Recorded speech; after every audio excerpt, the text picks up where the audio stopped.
नमस्कार, मी संदर्भ ग्रंथपाल प्रसाद भडसावळे आज आपल्यासमोर सादर करत आहे दातृत्वाचा अनोखा आविष्कार ही बोधकथा।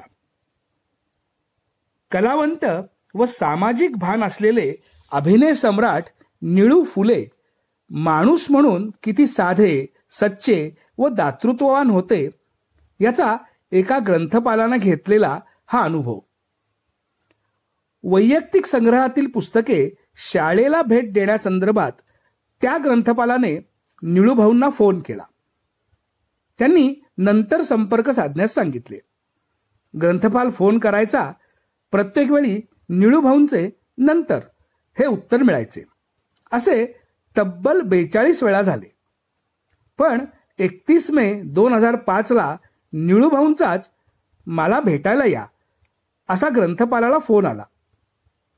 प्रत्यक्ष भेटीत तुम्ही घरोघर जाऊन ग्रंथ भेट मिळवता हे दोघा तिघांकडून समजलं।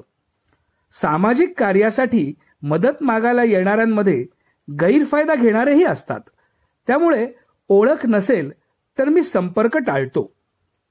पण तुमचं काम समजल्यावर मी पुस्तकं देण्यात इतका विलंब केला याची खंत वाटते, असे म्हणत त्यांनी स्वतःच्या संग्रहालयातील पुस्तके ग्रंथपालाकडे सुपूर्त केली।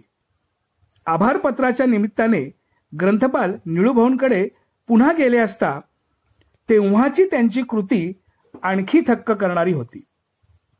ते म्हणाले, तुम्हाला दिलेली सगळीच पुस्तकं काही मी विकत घेतलेली नव्हती, त्यात भेट मिळालेली पुस्तकं अधिक होती, त्यामुळे मी भेट दिली असं म्हणता येणार नाही।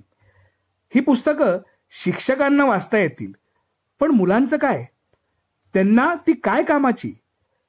तुम्ही असं करा, भेट पुस्तकांच्या किमती एवढ्या रकमेची मुलांना उपयोगी पडतील अशी बोधपर व मनोरंजनात्मक पुस्तकं विकत घ्या।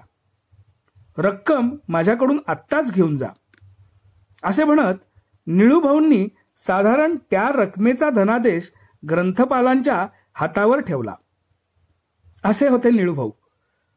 दातृत्वाच्या त्यांच्या ह्या अनोख्या कृतीमुळे शाळेचे ग्रंथालय केवळ त्यांच्या संग्रहातीलच नाही तर बाल साहित्यानेही समृद्ध झाले। निळूभाऊंची ही कृती अगदी साधी, पण त्यातून नकळत मुलांसमोर एक चांगला आदर्श ठेवला गेला। धन्यवाद।